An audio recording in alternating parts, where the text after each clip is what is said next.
Shalom teman-teman yang dikasihi Tuhan, bertemu kembali dengan saya Kersaugo di channel ini. Di kesempatan ini saya akan mengajak kita mendengarkan satu cuplikan video dari seorang wanita muslim ya. Kali ini dia membaca Alkitab dan dia tertawa terbahak-bahak karena membaca satu ayat Alkitab di dalam Matius pasal 10 ayat yang ke-34. Jadi dia kaget dan dia sekaligus menertawakan ayat tersebut karena dia baru tahu ternyata Yesus datang itu bukan membawa damai tetapi membawa pedang ya. Nah, kita mau dengarkan cuplikan videonya, setelah itu saya akan tanggapi dan kita berikan penjelasan supaya ngerti ya. Mari kita dengarkan cuplikan video berikut ini. Matius 10:34 kata Yesus, "Jangan kamu menyangka bahwa aku datang untuk membawa damai di atas bumi. Aku datang bukan untuk membawa damai, melainkan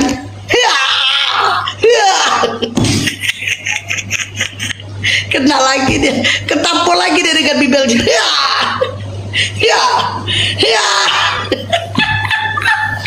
Aku bacakan sekali lagi. Jangan kamu menyangka bahwa aku datang untuk membawa damai di atas bumi. Aku datang bukan untuk membawa damai, melainkan Oten balol, kena lagi dia. Oke teman-teman yang dikasihi Tuhan, demikianlah cuplikan video singkatnya ya. Jadi dia tertawa terbahak-bahak karena baca satu ayat di dalam Matius pasal 10 ayat yang ke-34. Apakah Yesus datang untuk membawa pedang?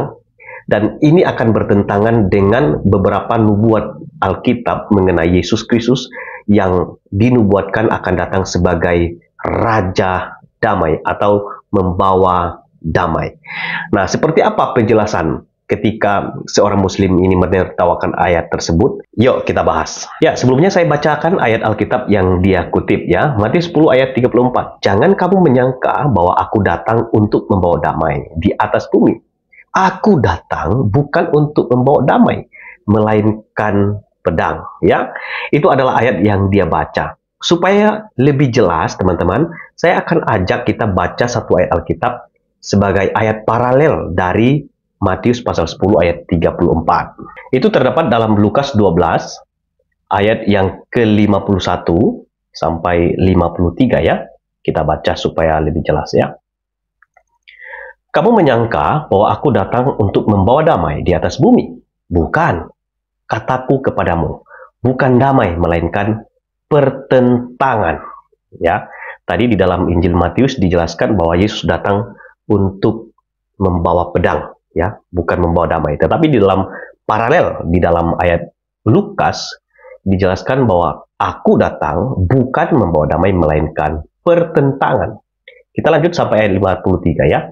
Karena mulai dari sekarang, akan ada pertentangan antara 5 orang di dalam satu rumah, 3 melawan 2 dan 2 melawan 3. Ayat 53. Mereka akan saling bertentangan. Ayah melawan anak laki-laki dan anak laki-laki melawan ayahnya, ibu melawan anak perempuan dan anak perempuan melawan ibunya, ibu mertua melawan menantunya perempuan dan menantu perempuan melawan ibu mertuanya. Jadi teman-teman, lebih tepat di dalam penjelasan atau tulisan di Injil Lukas, kata pedang di situ lebih menjelaskan kepada pertentangan. Jadi, Yesus datang untuk membawa pertentangan. Maksudnya apa sih? Nah, untuk memudahkan kita memahami pertentangan ketika Yesus Kristus datang itu, ceritanya itu juga ada di dalam kitab Yohanes pasal 7, ayat 40. Beberapa orang di antara orang banyak yang mendengarkan perkataan-perkataan itu berkata, "Dia ini benar-benar nabi yang akan datang." Lalu ayat 41. Yang lain berkata, ini Mesias. Tetapi yang lain lagi berkata, bukan, Mesias tidak datang dari Galilea. Ayat 42. Karena kitab suci mengatakan bahwa Mesias berasal dari keturunan Daud dan dari kampung Betlehem, tempat Daud dahulu tinggal. Maka timbullah pertentangan di antara orang banyak.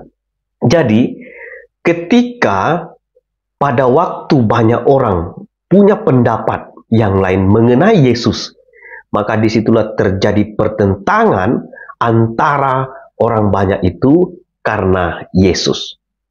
Secara sederhananya begini, Misalnya di dalam penjelasan Matius pasal 10 ayat 34 atau di dalam Lukas tadi. Misalnya di dalam satu keluarga ada orang yang percaya Yesus. Dan orang yang percaya Yesus inilah yang akan dipisahkan dari keluarganya. Karena yang tidak percaya kepada Yesus menolak anak atau dari salah satu keluarga yang percaya Kristus itu tidak lagi menjadi bagian dari anggota keluarga karena sudah pindah atau percaya kepada Yesus Kristus. Akibat dia menerima Yesus sebagai Tuhan dan Juru Selamatnya, maka dia dipisahkan dari keluarga, sehingga itulah yang disebutkan dengan Yesus datang membawa pertentangan, pemisahkan. Jadi Yesus itu ketika datang ke dalam dunia dan orang yang menerima dia, percaya kepada dia, memisahkan orang tersebut dari keluarganya. Itulah sebabnya ayat-ayat selanjutnya, misalnya di dalam Matius pasal 10 ayat 34 tadi, itu dijelaskan mengenai hubungan dalam keluarga. Ya, coba saya baca di dalam ayat 35. Sebab aku datang untuk memisahkan orang dari ayahnya, anak perempuan dari ibunya, menantu perempuan dari ibu mertuanya. Jadi terjadi pemisahan. Karena apa? Karena salah satu dari keluarga tersebut, mereka mengambil keputusan untuk percaya kepada Yesus. Jadi penjelasan dari teks dan juga hubungan teks dengan yang lain itu seperti itu. Secara sederhana lagi, mungkin Anda juga pernah mendengar atau pernah bertemu dari satu keluarga, dulu mereka penganut agama A.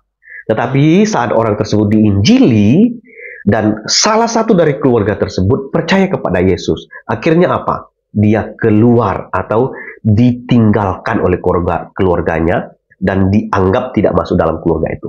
Nah, itulah yang dimaksud Yesus datang, bukan untuk membawa damai, tetapi membawa pemisahan, pertentangan dari satu keluarga tersebut. Nah, tujuannya apa?